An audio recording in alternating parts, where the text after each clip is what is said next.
Vector इन graphical form देख चुके हैं, उसका आगे वाला पार्ट देखेंगे, that is component of a vector. ये एक नया टर्म है, component of a vector. Component का मतलब क्या है? पार्ट ऑफ ए वेक्टर, ठीक है। Components of a computer, components of your body, है ना, डिफरेंट पार्ट्स। तो वेक्टर का भी एक कंपोनेंट होता है। कैसे होता है? लेट अस सपोज हम कहेंगे ये हमारा ईस्ट डायरेक्शन है, ये नॉर्थ डायरेक्शन है। कोई आदमी ऐसे गया, यहां से कितना दूर गया? 100 मीटर गया, और ऐसा गया कि this distance is 60 metre, this distance is 80 metre. Making use of Pythagoras theorem, you can see this square plus this square equal to this. वो आदमी का डिस्प्लेसमेंट हुआ है 100 मीटर, 100 मीटर डिस्प्लेसमेंट हुआ है। कोई अगर पूछेगा कि बताओ वो आदमी कितना दूर गया है, व्हाट इज हिज डिस्प्लेसमेंट, आपको होगी हो गया है 100 मीटर। अच्छा, वो आदमी ईस्ट के तरफ कितना गया है, आपको होगी ईस्ट की तरफ कहाँ गया हो, तो इधर गया है।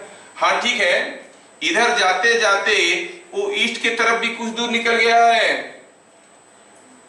तो आप कहोगे ईस्ट की तरफ कितना दूर निकल गया हो? 60 मीटर।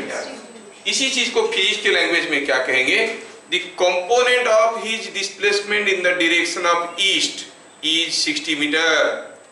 मतलब अगर आपको ये डिस्प्लेसमेंट चाहिए, या तो आप सीधा ऐसे जा सकते हो, या फिर आप ऐसे जाओ फिर ऐसे जाओ तभी पहुंचोगे। So this is a part of its whole displacement, this is another part of its whole displacement, है कि नहीं? तो वो गया है 100 मीटर, लेकिन इधर को 100 मीटर जाते जाते वो ईस्ट के तरफ कुछ दूर निकल गया है। कितना दूर निकल गया है? 60 मीटर। उसको हम फिजिक्स के लैंग्वेज में कहेंगे the component of his displacement in the direction of east is 60 metre. समझ में आया? तो क्या लिखेंगे इसमें? मैं समझाने की कोशिश कर रहा हूं कि कंपोनेंट का मतलब क्या है, फिर इसको निकालते कैसे हैं देखेंगे। तो पार्ट 1 में हम लोग देख रहे हैं कि हम कहेंगे in figure shown the component of displacement in the direction of east। कितना है आंसर? 60 मीटर। समझ में आ गया सबको? अगर मैं पूछूं कि component of his displacement in the direction of north की तरफ कितना गया है? 80 मीटर। उसका डिस्प्लेसमेंट कितना है? Displacement is 100 metre. फाइन। अगर मैं पूछूं what is the component of his displacement in the direction of west की तरफ कितना गया है? वो तो वेस्ट की तरफ नहीं गया, वो ईस्ट की तरफ गया है। कितना गया? 60 मीटर। मतलब वेस्ट की तरफ कितना गया? Yes, you intelligent, you know it, -60 metre. In the component in the direction of south -80 metre. Yes, ये इसका मतलब ये हुआ कि जो कंपोनेंट है वो पॉजिटिव होता है और नेगेटिव होता है। क्यों? क्योंकि कंपोनेंट इज ए वेक्टर, उसके साथ एक डायरेक्शन रहता है। कोई पूछेगा ये डिस्प्लेसमेंट का कंपोनेंट कितना है, बोला कोई मतलब नहीं होता, it is to be always specified with a direction. समझ में आया? कोई भी एक वेक्टर का कंपोनेंट निकालने के लिए किस डायरेक्शन में निकालना है वो पूछना पड़ेगा, ठीक है? That component will be A vector quantity. So component of a vector is always a vector because it is associated with certain directions. समझ में आया? अच्छा, नेक्स्ट देखेंगे। अगर हम कहेंगे कि सपोज हम कहेंगे कि कोई आदमी ऐसा गया, he has gone a distance s और 100 मीटर, ये उसका डिस्प्लेसमेंट वेक्टर है। What is the magnitude of displacement? आप क्या करोगे? आप करोगे स्केल लोगे, ये एरो मार्क का लेंथ नाप लोगे, लेंथ रिप्रेजेंट्स द मैग्नीट्यूड, है कि नहीं? तो ये हो गया vector displacement of a person is given. इसका कंपोनेंट कितना है? अब बोलोगे कौन से डायरेक्शन में, तो बताओ, क्योंकि सेम वेक्टर का कंपोनेंट अलग अलग डायरेक्शन में अलग अलग होता है। अच्छा, मुझे चाहिए कंपोनेंट इस डायरेक्शन में। कौन सा डायरेक्शन में? In the direction of A B. A B क्या है? A B is a direction जिसके साथ ये कुछ थीटा एंगल कर रहा है, ठीक है ना। मुझे पूछा है what is the component of S in the direction of A B. Component of S in the direction of A B निकालने के लिए मुझे क्या करना पड़ेगा? अब देखना पड़ेगा कि वो आदमी यहां से यहां तक जाते जाते इस डायरेक्शन में कितना दूर गया है। तो उसके लिए क्या करना पड़ेगा? देखो तो ऐसा एक परपेंडिकुलर ड्रॉ कर लो, ऐसा एक परपेंडिकुलर ड्रॉ कर लो। अब वो इधर जाते जाते इधर को कितना गया है, ये है कि नहीं? This is the distance. अगर हम इसको सी, इसको डी कहेंगे, तो ये जो सी डी एक छोटा सा वेक्टर हुआ, उसको हम क्या कहेंगे? Component vector of S in the direction of A B. क्या समझ में आ रहा है? Yes sir. है ना? तो हम क्या कहेंगे? In figure Son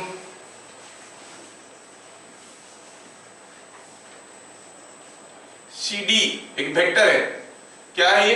it is component vector,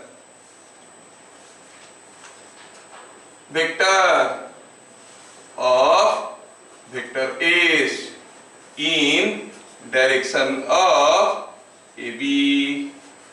क्या ये चीज समझ में आ गया सबको?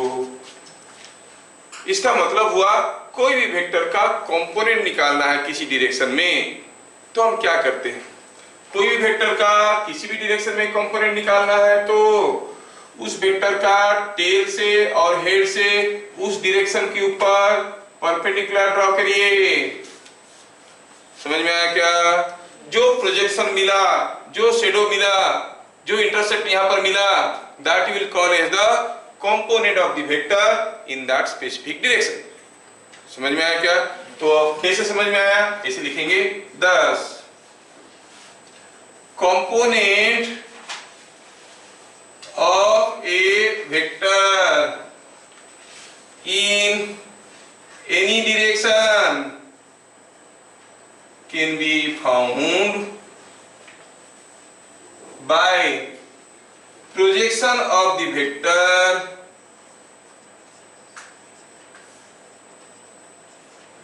on that direction।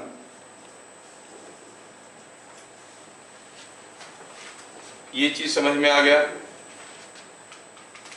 Just for sake of example, अगर मैं कहूं कि ये चीज आप लोग लिख चुके हो, मैं इसको मिटाता हूं। अगर मैं कहूं कि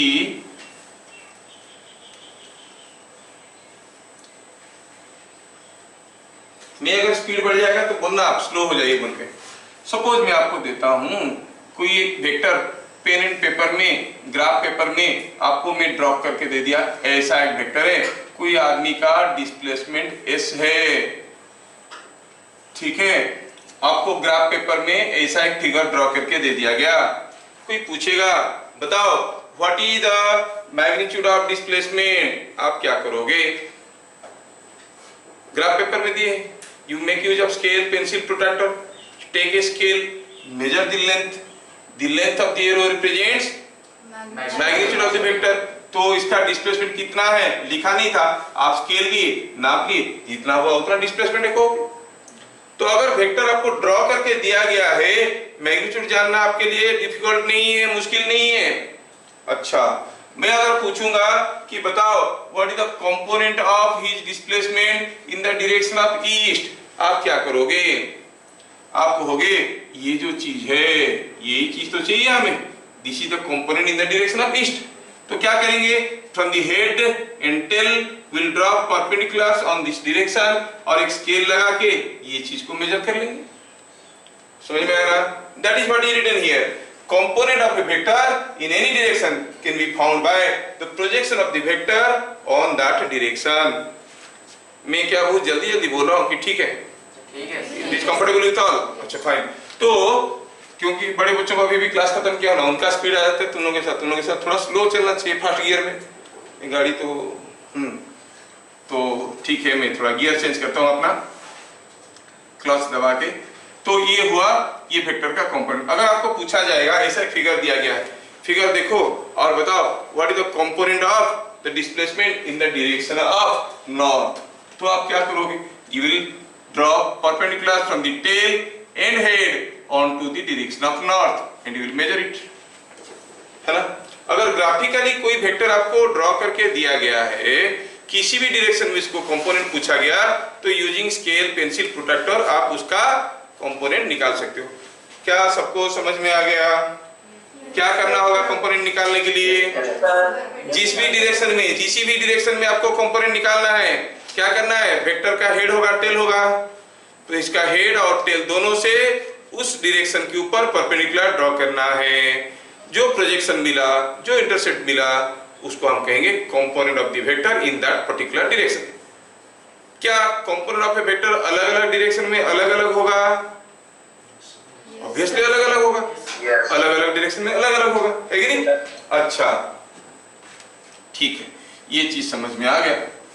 ठीक है, अगर आपको ग्राफिकली कोई वेक्टर दिया गया है और आपको उसका कंपोनेंट पूछा गया है, तो यूजिंग स्केल पेंसिल आप मेजर कर सकते हो what is component of the vector. Numerically लिख रहा है, ग्राफिकली नहीं दिया है, न्यूमेरिकली निकालना है, तो उसके लिए कुछ फॉर्मूला हमें बनाना पड़ेगा। We continue with the same figure. ये फिगर में CD क्या था CD? Component vector of S in direction of AB। मुझे ये लेंथ चाहिए, लेंथ को क्या कहेंगे, मैग्नीट्यूड ऑफ कंपोनेंट, है ना। ये एक छोटा सा वेक्टर है, ये लेंथ क्या होगा, magnitude of the component vector, होगा कि नहीं होगा? तो हम क्या कहेंगे, CD का मैग्नीट्यूड, मतलब क्या है, magnitude of component of S in direction of AB, ये हम निकालना चाहते हैं। अब देखो आप लोग IIT फाउंडेशन कोर्स आए हो, हल्के फुल्के चीज तो नहीं पढ़ाएंगे, ठीक है, थोड़ा डिफिकल्ट होगा, लेकिन आपको भी कोऑपरेट करना पड़ेगा, ठीक है। Magnitude of component of S in the direction of AB, मतलब क्या है, ये लेंथ है, समझ में आया? ये मुझे पता करना है। अच्छा, मैं क्या करता हूं, I draw a parallel line here, ये लाइन इसको पैरेलल है, क्या ये लेंथ बराबर होंगे? बराबर हो जाएंगे। अच्छा, ये बराबर हो जाएंगे, तो थोड़ा इस जो वेक्टर है इसको थोड़ा नाम दे देता हूं PQR। तो क्या हम कह सकते हैं कि ये जो हमारा magnitude of component of S in the direction of AB है, it is same as PR, कह सकते हैं PR जैसे। अच्छा, अगर ये एंगल थीटा है तो ये एंगल कितना है, ये एंगल कितना होगा, थीटा होगा। Now look at this triangle, आप क्या कहोगे, आप जानते हो कि ये PQR ट्रायंगल में बेस कौन सा है, PR, हाइपोटेन्यूज कौन सा है, PQ, और परपेंडिकुलर कौन सा है, QR। अच्छा, और आपको ये भी मालूम है कि बेस बाय हाइपोटेन्यूज क्या होता है, cos थीटा, ट्रिग्नोमेट्री में हम लोग पढ़ चुके हैं, है ना, D बाई ये चीज cos थीटा। अच्छा, तो हम D को क्या कहेंगे, H cos theta, H cos theta, मतलब B बाई H अगर P cos थीटा हुआ, B कितना है, PR, बाई H कितना है, PQ, is equal to cos theta. तो हम PR की जगह क्या लिख सकते हैं, PQ को इधर ले लो, PQ क्या है, PQ is nothing but length of this line, but what does the length of this line represent, magnitude of S, so it is equal to S का मैग्नीट्यूड इनटू cos थीटा। समझ में आया? तो किसी भी vector S का किसी भी डायरेक्शन में कंपोनेंट निकालना है, कितना सिंपल है, magnitude of the vector into cos theta, खत्म। या तो आप ग्राफिकली स्केल पेंसिल प्रोट्रैक्टर लगा के निकालो, या फिर सिंपली मल्टीप्लाई करो cos थीटा उसके साथ। समझ में आया? तो हम क्या कहेंगे, क्या कंक्लूजन मिला? देखो, ये जो हम लोग राइट अप अभी बना रहे हैं, कोई आपको राइट अप तो पूछने वाला है नहीं, क्यों बना रहे हैं, ताकि बाद में अगर पढ़ना चाहेंगे तो पढ़ पाएंगे। है ना, इसलिए राइटअप बना रहे हैं, स्कूल में तो नहीं पूछेंगे आपको। हम trying to create your fundamentals. तो क्या लिखेंगे 10 magnitude of component of a vector is in any direction is given by magnitude of s cos theta, जिसमें थीटा क्या है, where theta is angle between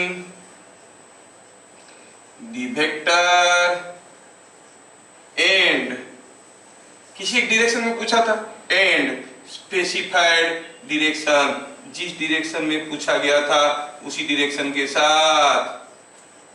क्या आपको समझ में आया? कोई भी वेक्टर का किसी भी डायरेक्शन में कंपोनेंट निकालना बड़ी आसान चीज है। Multiply magnitude of the vector with cos theta. समझ में आया क्या? जैसे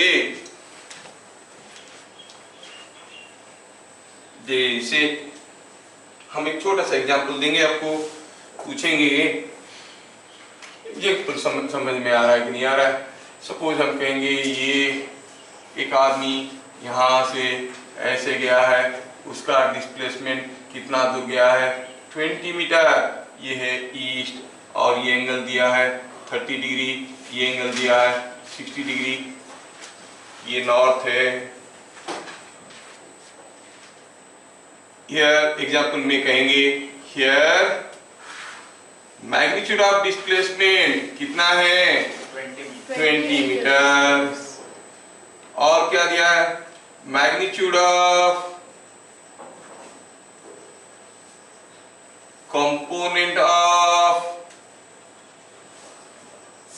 vector S in direction of east कितना होगा, कोई बताएगा क्या?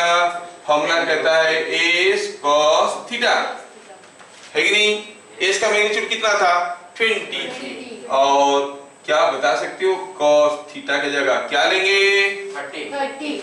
ईस्ट के साथ जो एंगल कर रहा है, ईस्ट के साथ क्या एंगल कर रहा है, इसके साथ क्या एंगल कर रहा है 30 डिग्री। cos 30 का वैल्यू जिनको मालूम है, क्या आप लोगों को मालूम है? कितना था √3/2। कोई 1/√2 बोलते रुक गया, √3/2।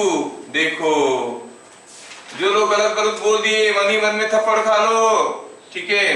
तो 10 √3 मीटर, तो आदमी इधर 20 मीटर जाते जाते ईस्ट की तरफ कितना दूर गया है 10 √3 मीटर। समझ में आया क्या? हाँ, क्या हुआ?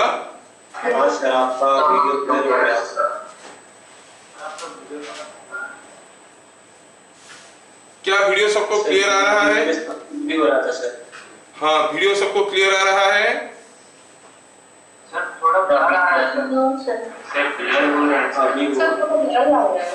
हाँ, तो अपना प्रॉब्लम मेरे ऊपर मत डालो, जिनका नेटवर्क प्रॉब्लम है उनको तो आएगा, ठीक है ना?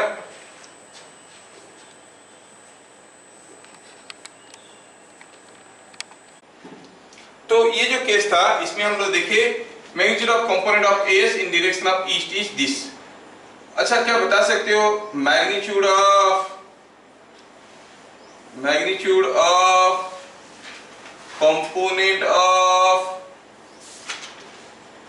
S in direction of north कितना होगा? 10 मीटर। फॉर्मूला तो वही लगेगा, एस का वैल्यू रहेगा 20, लेकिन अभी थीटा का वैल्यू बदल जाएगा। 60। थीटा क्या लेंगे अभी 60, क्योंकि नॉर्थ के साथ क्या एंगल कर रहा है 60 डिग्री, और cos 60 का वैल्यू सबको मालूम है कितना है 1/2। 20 into 1/2 is 10 मीटर। समझ में आ गया? अभी अगर मैं आपको पूछता हूं कि बताओ what is magnitude of component of the displacement in the direction of south, तो आप क्या बोलोगे? Minus 10। What is the magnitude of what is, हम पूछेंगे what is the component, magnitude पूछेंगे। देखो मैग्नीट्यूड हरदम पॉजिटिव होता है, मैग्नीट्यूड नेगेटिव मत बताना।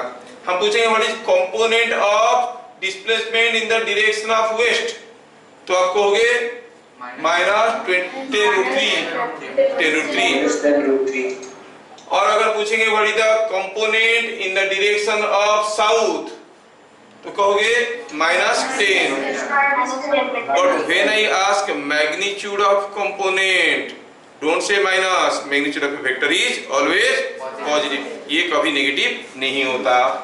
तो आपको ये चीज कंपोनेंट निकालने वाली चीज समझ में आ गया। तो यहां से और दो इंपॉर्टेंट चीजों को देखेंगे, दो इंपॉर्टेंट चीजों को देखेंगे और नोट करेंगे जो हमारे काम में आएगा। पहला हुआ कि सपोज हम कहेंगे ये कोई एक वेक्टर है, नाम उसका है f, इस वेक्टर का इस डायरेक्शन में कंपोनेंट निकालना है, इस डायरेक्शन में कंपोनेंट निकालना है, इस डायरेक्शन में कंपोनेंट निकालना है। सपोज ये एंगल दिया है थीटा, ये एंगल दिया है अल्फा, ये एंगल दिया है बीटा, ये पॉइंट है O, ये A, ये B, ये C। तो आप क्या कहोगे? Magnitude of component of F in direction of OA, क्या कहेंगे? सेम वेक्टर का component in the direction of OA कहेंगे magnitude of F cos theta, क्योंकि इसके साथ थीटा एंगल कर रहा है। इन डायरेक्शन ऑफ OB, कोई बताएगा क्या होगा मैग्नीट्यूड कंपोनेंट का? F का component in the direction of OB क्या एंगल कर रहा है B के साथ? ये अल्फा, तो लिखेंगे F cos अल्फा। यस। और अगर हम कहेंगे in direction of OC, it will be equal to minus magnitude of F cos beta. मतलब किसी भी डायरेक्शन में कंपोनेंट निकालना है, कोसाइन ऑफ द एंगल को मल्टीप्लाई कर दीजिए, आपका काम बन जाएगा, है कि नहीं? किसी भी डायरेक्शन में किसी भी वेक्टर का कंपोनेंट निकालना है तो फॉर्मूला लगेगा F cos थीटा, है ना? और जो F cos थीटा होगा उसमें थीटा क्या होगा? Angle between the vector and the prescribed direction, specified direction, उनके बीच में जो एंगल है। समझ में आया? अच्छा, सपोज हमारे पास कोई एक वेक्टर A ऐसा है, ये है वेक्टर F, इसका कंपोनेंट चाहिए इस डायरेक्शन में। कौन सा डायरेक्शन में? जो इसके साथ परपेंडिकुलर है, जो इसके साथ परपेंडिकुलर है। हमको पूछा गया बताओ what is the component of this vector in this direction. जैसे F का कंपोनेंट अगर B के डायरेक्शन में पूछते थे तो हम फॉर्मूला लगा के निकालते थे, या फिर यहां से B के ऊपर परपेंडिकुलर ड्रॉ करके ये लेंथ को मेजर कर लेते थे। This length was nothing but F cos alpha. तो अभी हेड और टेल से अगर हम प्रोजेक्शन इसके ऊपर ड्रॉ करेंगे तो दोनों प्रोजेक्शन तो एक ही पॉइंट में मिलेंगे। कोई इंटरसेप्ट मिलेगा क्या यहाँ पे? नहीं मिलेगा। So what is the component? 0। वैसे फॉर्मूला लगाओ तो it is magnitude of F cos 90, और cos 90 होता है 0, तो कंपोनेंट हो गया 0। तो ये चीज याद रखना है कि किसी भी वेक्टर का component in A perpendicular direction is always 0। तो क्या याद रखेंगे इसमें? Component of any vector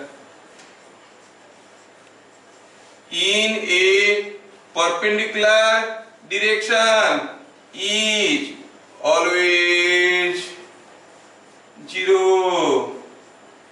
is always 0। किसी भी वेक्टर का कंपोनेंट किसी एक परपेंडिकुलर डायरेक्शन में हरदम 0 है।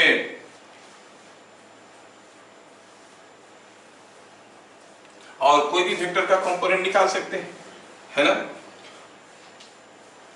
जैसे अगर हम कहेंगे just for sake of example, a man moves 100 meter towards east. What is magnitude of component? Magnitude of component in direction of component of his displacement, of his displacement in direction of north. क्या होगा answer? 0. अगर वो east के तरफ गया है कितना 100 metre, north के तरफ उसका कंपोनेंट क्या होगा? अरे वो तो 90 डिग्री कर रहा है, क्या हो जाएगा? 0. अब लिखने के यस, अब लिखने के लिए हम कुछ ऐसे लिख सकते हैं, S cos theta that is 100 cos 90 that is 0, लेकिन स्मार्ट हो तो सीधा 0 लिख दो। समझ में आया? कोई भी वेक्टर का परपेंडिकुलर डायरेक्शन में कंपोनेंट होता है 0। समझ में आया? अच्छा,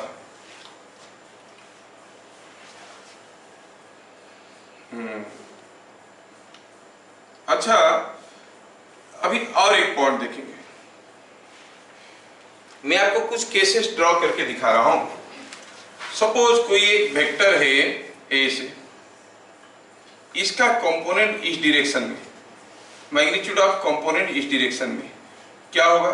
ये this is what is the magnitude of component of F, है कि नहीं? ये हो गया magnitude of component of F in the direction of A B. आपको देख के क्या लग रहा है? Magnitude of component is more than the magnitude of the vector or less than the magnitude of the vector? क्या ऐसा कोई केस हम ड्रॉ कर सकते हैं जिसमें हम देखेंगे कि magnitude of component of the vector is equal to magnitude of the vector, equal to magnitude of the vector? सोचो तो, अगर ऐसा ड्रॉ करेंगे तो, ऐसा ड्रॉ करेंगे तो हाँ, कंपोनेंट का मैग्नीट्यूड ये दोनों बराबर है कि नहीं? क्या ऐसा केस कोई ड्रॉ कर सकते हैं जिसमें magnitude of the component vector is more than magnitude of the original vector? क्या ये चीज कभी इससे ज्यादा हो सकता है, कम हो सकता है, बराबर हो सकता है? लेकिन कैसे ड्रॉ करेंगे वेक्टर को कि हेड और टेल से अगर शेडो ड्रॉ करेंगे जो प्रोजेक्शन मिलेगा वो उससे भी बड़ा होगा? हो सकता है क्या? नहीं हो सकता। तो क्या समझ में आ रहा है? Magnitude of component of a vector is always less than और इक्वल टू, लेस देन और equal to magnitude of the vector. समझ में आया? तो वो चीज को लिखेंगे, magnitude of component of a vector is always less than or equal to magnitude of vector। ये चीज समझ में आना चाहिए।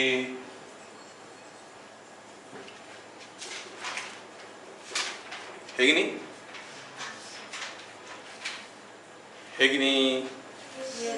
तो ये चीज समझ में आना चाहिए और थोड़ा बेहतर ढंग से समझाने की कोशिश कर रहा हूं। सेम पॉइंट को थोड़ा और आपको ज्यादा रिलेशन मिलेगा। वो ये है कि सपोज हम कहेंगे ये एक वेक्टर है एफ, इसका इस डायरेक्शन में कंपोनेंट चाहिए, तो ये हो गया उसका कंपोनेंट, ये एंगल हो गया थीटा, ये लेंथ हो गया मैग्नीट्यूड ऑफ वेक्टर। अब इसको हाइपोटेन्यूज को होगे, इसको बेस को होगे। तो if h is equal to magnitude of f, तो f cos थीटा क्या है? और f cos थीटा हो गया magnitude of the vector component, it is component vector magnitude of the component. कितना है f cos थीटा? देखो तो cos थीटा की जगह क्या लिखेंगे? ये हो गया f, और f की जगह लिखेंगे h। cos थीटा की जगह क्या लिखेंगे? cos थीटा की जगह b/h, जो कि b है। अगर f हुआ h तो कंपोनेंट हुआ B। क्या B कभी H से ज्यादा हो सकता है? No, sir. No way. That means magnitude of the component can never be more than magnitude of the vector. समझ में आ रहा है? किसी भी हाल में उससे ज्यादा तो हो नहीं सकता। Thus magnitude of vector can never be more than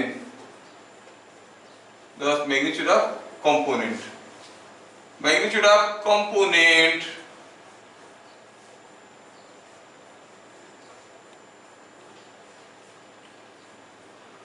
can never be more than the magnitude of the original vector.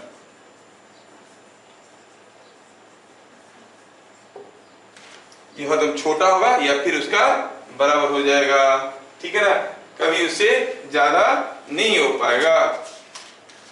समझ में आया? तो कंपोनेंट के बारे में ढेर सारी जानकारी आपके पास हुआ। हाँ, अब क्या फायदा सीख के इसको, जब हम उसको काम में नहीं लगा पाएंगे, कोशिश करेंगे हमारे किस काम में ये लगता है। How you are going to use it through certain numericals, ठीक है, कुछ न्यूमेरिकल के थ्रू से हम इसको यूज करने की कोशिश करेंगे, ठीक है। क्वेश्चंस आपके लिए, question number 1, A particle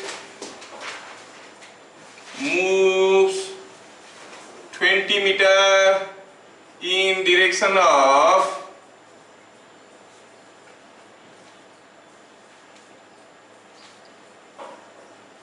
30 degree east of north. Find magnitude of component of his displacement. गुड़गुड़ाओ मत, तुम ही बोले क्वालिटी खराब करो बोले। Magnitude of component of displacement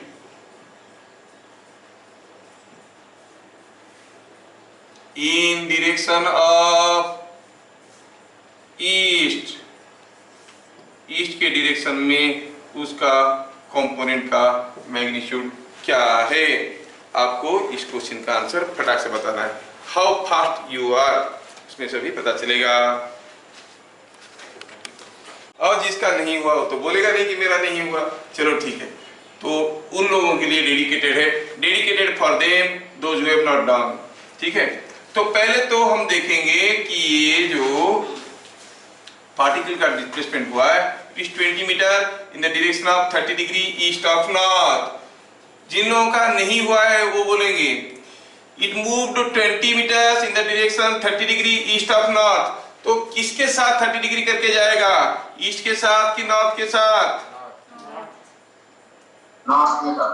30 degree east of north, north का ये ईस्टर्न साइड है, ये वेस्टर्न साइड है।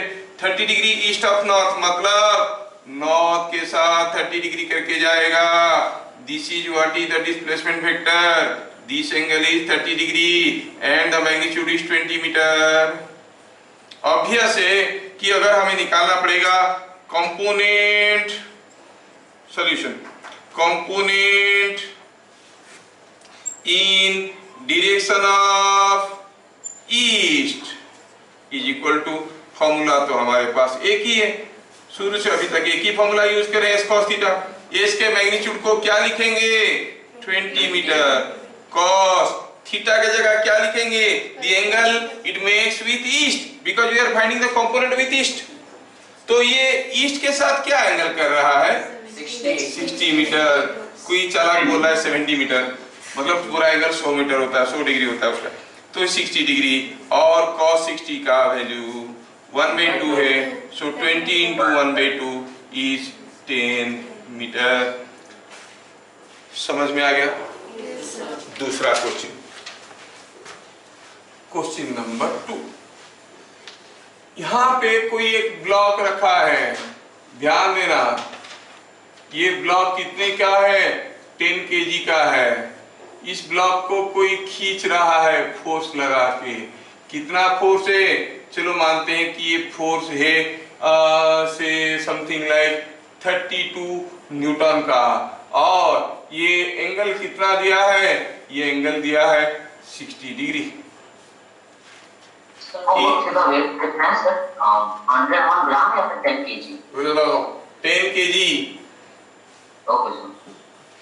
हाँ, नागपुर से देख रहा है ना, 10 केजी भी उसको 100 ग्राम जैसे दिखता है, छोटा सा। इतना दूर से तो बड़ा चीज छोटा दिखेगा स्वयं। तो ये इन फिगर शोन। वो डाउट मैंने नहीं पूछा था सर। अच्छा, नहीं स्वयं तुम नहीं हो, और भी एक है इसको थोड़ी सर वो पानक पूछा था मुझे। पानक पानक पानक। अच्छा हाँ, पानक भी तो काफी दूर से देख रहा है। He is from Bangalore now. पानक, उधर बारिश हो रहा है? नहीं सर, अभी मैं करंटली लॉकडाउन में हूं। और करंटली लॉकडाउन हो? अच्छा, अभी आगे। अच्छा अच्छा, तुम तो लॉकडाउन में आए थे इधर, नहीं? अच्छा, in figure shown find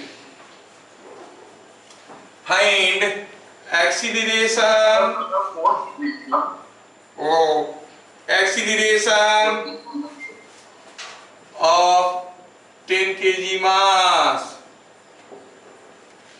Rourkela में थे तो आ सकते थे घूमने मेरा सेंटर। मैं सजा के बनाया हूँ तुम्हारे लिए, कितना सुंदर। इधर से हाँ, अभी दिख नहीं रहा है फोर्स नहीं दिख रहा। फोर्स नहीं दिख रहा है। फोर्स तो दिखने के लायक चीज नहीं है, समझ। अभी दिख रहा है ना?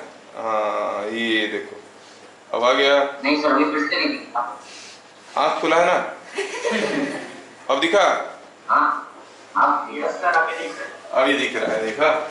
Now the force is 32 Newton's. ठीक है, पूछा है ये ब्लॉक को 32 न्यूटन फोर्स खींचेगा, तो बताओ एक्सीलरेशन। क्या आपको एक छोटा सा फॉर्मूला मालूम है एक्सीलरेशन का? क्या होता है फोर्स और मास के साथ relation? Driven force by driven mass. Force ये- into mass. देखो, कोई बोला फोर्स बाय मास, लेकिन कोई ज्यादा एक्यूरेटली बोला कि driving force by driven mass. Driving force by driven mass. चलो ये भी सही है कि नहीं? चलो ये आपको मालूम है, तो बताओ। तो काफी सिंपल हो गया। क्या होगा एक्सीलरेशन? 3.2 मीटर पर सेकंड स्क्वायर। 3.2 मीटर पर सेकंड स्क्वायर। देखा, एक साथ सब मिलके गलत आंसर दे दिए। ओहो, अच्छा पहले सोचो ये सही हुआ कि गलत होगा। ध्यान से देखो। हाँ बोलो बोलो। सर 1.6 मीटर पर सेकंड स्क्वायर। अरमान पंडा बोल रहा है 1.6 मीटर पर सेकंड स्क्वायर। कैसे इसके दिमाग में ये आया? चलो देखते हैं। तुम भी बोले? अच्छा चलो सोचते हैं, चलो देखते हैं। जब हम इसको खींचेंगे, वो सही बोल रहा है, जब इसको हम खींचेंगे क्या ये ब्लॉक ऐसे उठ के जाएगा? नहीं। सोचो, फ्लोर पे कोई चीज रखा है, मैं इसे खींचूंगा तो उठ के ऐसे आएगा? कहाँ जाएगा वो? स्लाइड करेगा। अरे मैं तो खींच रहा हूं इधर, लेकिन ये जा रहा है किधर? इधर है कि नहीं? इधर क्लियर? तो ये ब्लॉक क्यों? रिड्यूस कर हम फोर्स बढ़ाया तो फोर्स सडनली आएगा ना सर। हाँ, अगर मास रिड्यूस हो गया, जल्दी खींचा तो फिर वो तो उड़ेगा ना सर। इन मतलब इंस्टेड ऑफ 10 केजी अगर सपोज 100 ग्राम से तो नहीं। फुल केजी ओहो, आई अंडरस्टैंड योर पॉइंट। अगर ये 10 केजी है तो उठेगा क्या? अगर ये 50 ग्राम का होगा तो हो सकता है उठ जाएगा ऊपर, लेकिन मैं 10 केजी दिया हूं ना, है कि नहीं? अच्छा, अब देखो, ये ब्लॉक अभी इधर जाएगा, ये ब्लॉक अभी इधर जाएगा, लेकिन मैं खींच रहा हूं इधर। ये इधर क्यों जा रहा है? क्योंकि मैं इधर खींचते खींचते इधर भी खींच रहा हूं और इधर भी खींच रहा हूं, लेकिन मेरा जो खिंचाव है इस डायरेक्शन में ये कितना है मालूम नहीं है, लेकिन 32 है कि उससे कम है? कम है। और इसका वजन तो 98 न्यूटन से 9.8 ले लेंगे जी को, तो वेट होता है mg। हाँ, ये 32 से कम इसको उठा पाएगा क्या? नहीं उठेगा, इधर ये नहीं जाएगा, लेकिन ये इसके चलते ये स्लाइड करते हुए जाएगा। तो हम क्या कहेंगे? The block moves. क्यों मूव कर रहा है? बिकॉज ऑफ F और because of vertical component of F और because of horizontal component of F। The block moves due to F और vertical component of F और horizontal component of F। किसके लिए मूव कर रहा है? horizontal। समझ में आ गया ना? ये ब्लॉक अभी मूव नहीं कर रहा है F के लिए। क्यों मूव कर रहा है? Because of horizontal component of F. The block moves due to horizontal component of F. तो आप क्या कहोगे? Driving force. ये ड्राइविंग फोर्स आपका क्या हो गया? Component of F in the horizontal direction. Formula of component किसी भी डायरेक्शन में निकालो तो F cos थीटा होता है. F का मैग्नीट्यूड कितना है? 32 न्यूटन. cos थीटा में थीटा की जगह क्या ले लेंगे? cos 60. क्योंकि हॉरिजॉन्टल के साथ जो एंगल कर रहा है, जो एंगल हॉरिजॉन्टल के साथ कर रहा है, कितना कर रहा है? 60 डिग्री. तो लेंगे 60 डिग्री. cos 60 कितना हुआ? 1/2. 16. And what is the driven mass? Driven mass is 10 kg of acceleration. तो कोई भी गधा बता सकता है. आप लोग बता सकते हो कि नहीं? 1.6. अभी तो बोला नहीं, कोई भी गधा बता सकता है. हाँ, 16/10 1.6 मीटर पर सेकेंड स्क्वायर.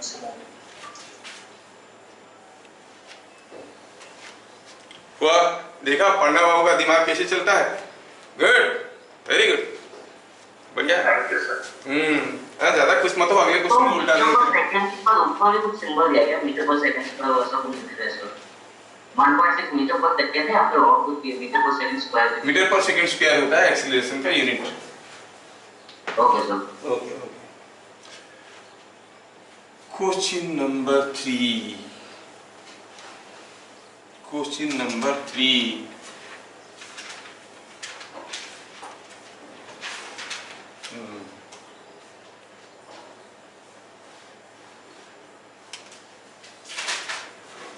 क्वेश्चन नंबर 3 में हम कुछ देखना चाहते हैं. तो ये कोई एक इंक्लाइंड प्लेन है. ये इंक्लिनेशन थीटा है. यहाँ पे कोई एक ब्लॉक को छोड़ दिया गया. इसका मास m है. ठीक है, तो छोड़ देंगे तो फिसल के आएगा कि नहीं आएगा? फिसलेगा नीचे. What is the acceleration of the block? ठीक है, क्वेश्चन हुआ find acceleration of block down the smooth incline plane. थोड़ा डिफिकल्ट लगेगा, लेकिन देखो, अगर हम चाकू को धार करते हैं ना, क्या कहते हैं उसको? ग्राइंड स्टोन के साथ इसको रगड़ते कि नहीं रगड़ते? उसमें उसको बहुत पेन होता है, लेकिन शार्प बनता है. जो पेन उठाएगा वही शार्प बनेगा. जो पेन देख के डर जाएगा वो तो वैसे ही ब्लंट रह जाएगा, है कि नहीं? तो थोड़ा तकलीफ होगा, क्योंकि मैं पूरा डिफिकल्ट चीज फाउंडेशन बता रहा हूँ. ये जो बुक्स है आपका स्कूल में, ये सब कुछ नहीं बताएंगे. ठीक है, लेकिन करोगे साथ साथ तो फिर बहुत आपको मजा आएगा आगे. You will be the one among the crowd. हाँ, So the block, this will move to the horizontal component of it will move to the horizontal component of the vector, right? मतलब अगर वेक्टर को नाम के जैसे for example vector f से, जैसे previous question हमने किया था. हाँ, इसमें कौन सा फोर्स है जिसके चलते ये नीचे आ रहा है? कौन इसको horizontal component का है? नहीं, इसको नीचे कौन खींच रहा है बताओ? ग्रेविटी ना. ग्रेविटी नीचे खींच रहा है ना. क्या आपको मालूम है कि कोई m kg मास का ऊपर ग्रेविटेशनल फोर्स कितना होता है और कैसे होता है? सीधा नीचे की तरफ होता है. होता है कि नहीं होता है? m kg मास का वेट होता है mg. The force on it is mg, है कि नहीं? हम जानते हैं. अब ये mg के चलते नीचे आ रहा है क्या? नहीं, mg के चलते आता तो इधर जाता. ये तो इधर नहीं जा रहा है, इधर जा रहा है. मतलब it is moving because of this component of mg, है कि नहीं? तो क्या लिखेंगे सॉल्यूशन में? Sir mg sin theta by. Sir block move to the horizontal component of mg. No बेटा, हॉरिजॉन्टल कंपोनेंट बोलने से तो ऐसे हो जाएगा. हम हॉरिजॉन्टल कंपोनेंट नहीं बोल रहे, component along the incline. Block move due to component along the incline. तो क्या कहेंगे? दी weight of the block of mass m is equal to mg। ये सबको मालूम है g का वैल्यू कितना होता है 9.8 9.8 into 10 9.8 that's all fine 9.8 meter per second square। The weight of the block of mass m is equal to mg। The block slides down due to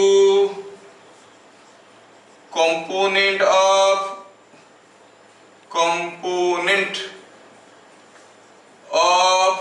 mg in a direction down the plane।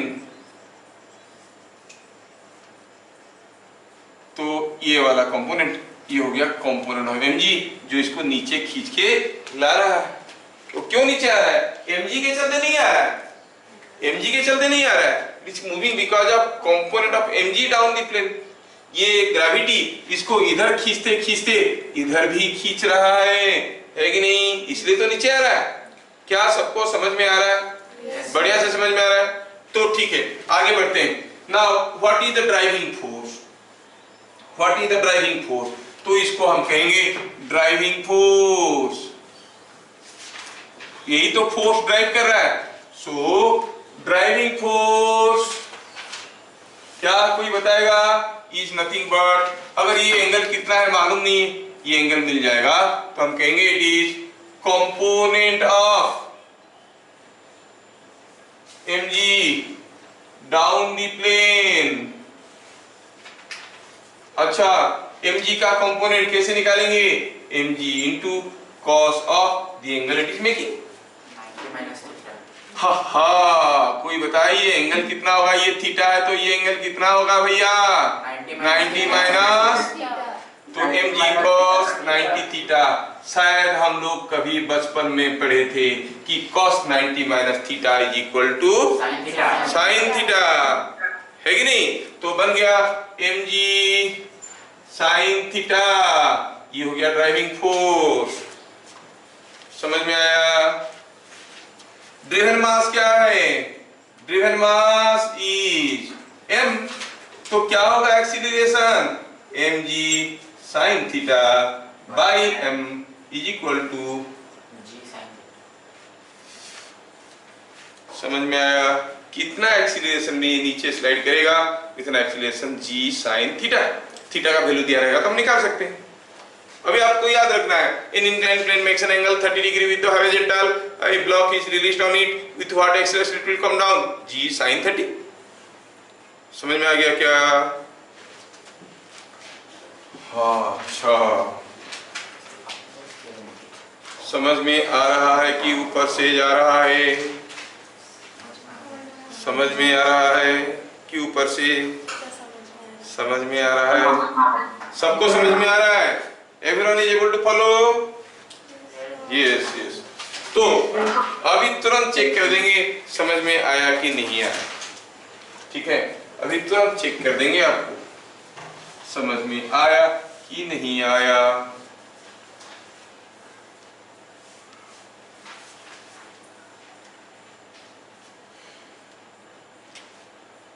Next question में क्या दिया है question में कुछ ऐसा दिया है ये एक ब्लॉक है से 10 kg का ये एक दूसरा ब्लॉक है ये 3 kg का ऐसा दिया है और ये कोई एक स्मूथ इंक्लाइंड प्लेन है स्मूथ इंक्लाइंड प्लेन है ये छोड़िए इनके बीच में डिस्टेंस d है ठीक है। The two blocks were released on the smooth incline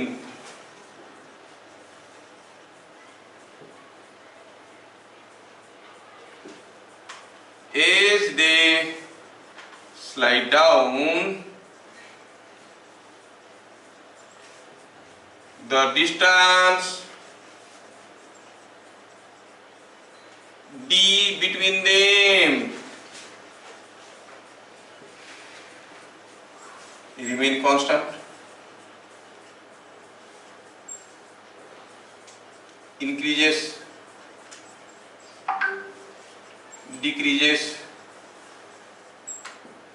क्या होगा? आंसर डी हो गया, नन।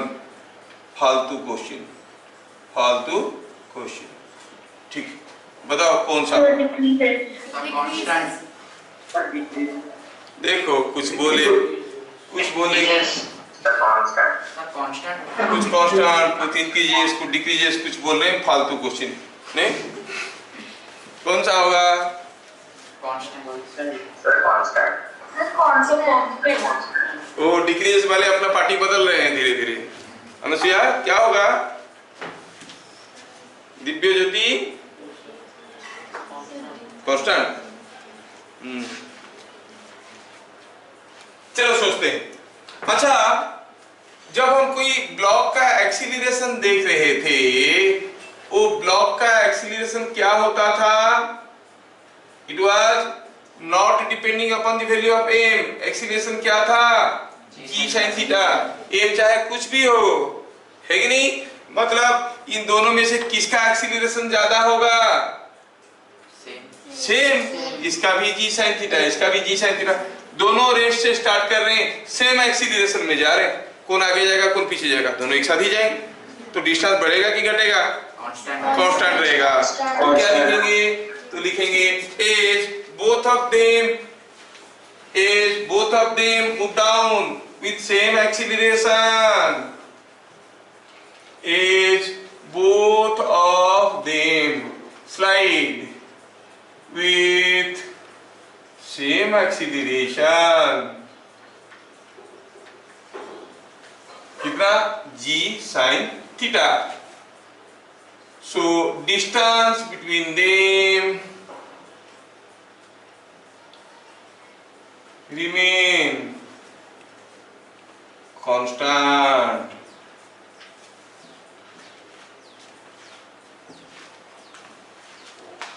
समझ में आ गया? हाँ, अच्छा। दूसरा क्वेश्चन देते हैं। ये ब्लॉक का ऐसा कोई एक इंक्लाइन प्लेन दिया है। ये ब्लॉक यहाँ से फिसलते हुए आ रहा है और इधर फिसलते हुए जा रहा है। इधर उसका एक्सीलरेशन a1 था, इधर इसका एक्सीलरेशन a2 था। क्या दिया है? दिया है कि ये जो एंगल है ये 30 डिग्री है और ये जो एंगल है ये भी 30 डिग्री है। ठीक है, ये पोजीशन A है, ये पोजीशन B है। क्या लिखेंगे?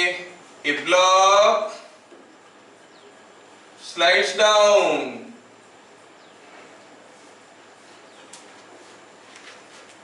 its acceleration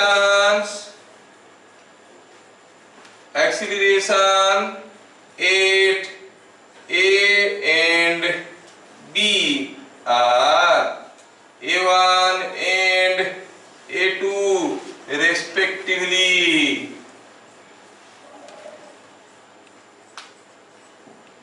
Find A1 by A2। है कोई बताने वाला? देखते हैं किसका दिमाग तेज दौड़ रहा है। फटाफट बताओ इसको। चलिए अब देखते हैं और समझते हैं कि क्या होगा। हाँ हाँ बोलिए। √3 कोई बोल रहे हैं। अच्छा चलिए देखते हैं क्या होगा आंसर। तो √3 कौन बोले? मनीष, अनीस बोल रहा है √3। चलिए देखते हैं। पहले देखो तो ये A1 ज्यादा होगा कि A2 ज्यादा होगा? A1 ज्यादा होगा। नहीं, ये ज्यादा है, ये जोर से फिसलेगा, धीरे धीरे फिसलेगा। A1 ज्यादा है। कितना होगा? A1 कितना होगा? हमें क्या क्लू मालूम है? क्लू ये मालूम है कि कोई भी एक इंक्लाइन प्लेन पे अगर वो थीटा एंगल कर रहा है तो कोई ब्लॉक को, इसके ऊपर कोई भी ब्लॉक को छोड़ दो, वो कितना एक्सीलरेशन में जाता है, जी साइन थीटा, जिसमें थीटा क्या है, theta the angle it makes with the horizontal. आपको देखना है कि ये वेक्टर, ये इंक्लाइन प्लेन हॉरिजॉन्टल के साथ क्या एंगल कर रहा है कि नहीं। आप कहोगे कि ये 30 है और ये 30 है, तो ये तो लाइन यही है ना, तो ये एंगल कितना हुआ, तो आप क्या कहोगे, here A1 is g sine कितना एंगल कर रहा है हॉरिजॉन्टल के साथ, 60, दैट इज जी इंटू √3/2। जिनको साइन 60 का वैल्यू याद नहीं है, मन ही मन एक थप्पड़ खा लो, ठीक है, जोर से खा लो, ठीक है। अब A2 पता करना है, A2 का क्या होगा value, g sine 30, that is g into 1/2 है। जो लोग थप्पड़ खाए थे उनको याद आ गया होगा साइन 30 का वैल्यू 1/2 है। नाउ व्हाट इज A1/A2, कितना सिंपल है, it is g into √3/2, divide करेंगे g/2 उल्टा करके, तो एक जी दूसरा जी को खा गया, 2 भी 2 को खा गया, अनीश कुमार आंसर सही हो गया, it is √3। Yes, Anish Kumar जिंदाबाद, उसका आंसर सही हो गया। हुआ क्या सबको, देखो कितना डिफिकल्ट क्वेश्चन है, लेकिन आप लोग जो अभी फॉर्मूला वगैरह यूज कर रहे हो उसका क्लैरिटी आपके पीछे है कि नहीं, पूरा अंडरस्टैंडिंग, जी साइन थीटा क्यों हुआ पूरा समझ में आया कि नहीं, वो पूरा बैकग्राउंड को क्लियर रखते हुए अगर आप फॉर्मूला लोगे तो उसको तोड़ मरोड़ के आप यूज कर सकते हो। मैं अगर बिना कुछ बताए बता दूंगा, याद रखो बच्चे कि इंक्लाइन प्लेन पे कोई ब्लॉक छोड़ दो, उसका एक्सीलरेशन नीचे की तरफ होता है जी साइन थीटा। ऐसे होता है क्या, हाँ सर होता है। अच्छा कैसे पता चला, नहीं हमारे सार बोले थे हमको, बस खत्म, आप भी रट्टा मार दिए, लेकिन जब केस बदल जाएगा आप फंस जाओगे। I am not training you, I am trying to educate you with all whys and hows available, ठीक है। मैं जितना भी चीज पढ़ाऊंगा साल भर में सारे चीज का वाई हाउ बताऊंगा, अगर कहीं बाई चांस कुछ स्किप कर गया तो it is your job to knock at that point, नहीं सर ये बताइए क्यों हुआ ऐसे, समझ में हुआ, तो पता चल गया कि acceleration of the block here and here will be like this. तो मेरे ख्याल से हम लोग आगे की चीज को अगले क्लास में देखेंगे, ठीक है, ओके।